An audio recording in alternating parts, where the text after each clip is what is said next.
Excuse me, তুমি কি দীপ্ত? হ্যাঁ আমি দীপ্ত। আপনি এসেছেন তাহলে? ঠিক আছে, আমার সামনে এসে আমাকে দেখুন। না, তোমাকে দেখা লাগবে না। তোমার কথা অনেক শুনেছি বাবার কাছে। আমি তোমাকে বিয়ে করতে চাই। ও আচ্ছা, তাই নাকি? তাহলে বলুন তো আমার জন্য আপনি কি কি করতে পারবেন? আমি তোমার জন্য সবকিছুই করতে পারি। আচ্ছা একটা কথা বলুন তো, আপনি গরিবদেরকে ভালোবাসেন নাকি ঘৃণা করেন?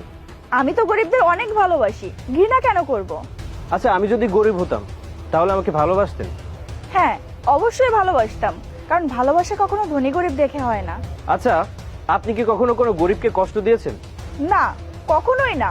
কিন্তু হঠাৎ করে তুমি এসব কথা কেন জিজ্ঞাসা করছো? একটু মনে করে দেখুন তো, এখান থেকে 5 বছর আগের কথা। একটা গরিব ছেলেকে আপনি কিভাবে কষ্ট দিয়েছিলেন? সে শুধুমাত্র সামান্য কিছু টাকা চেয়েছিল আপনার কাছে। তার মা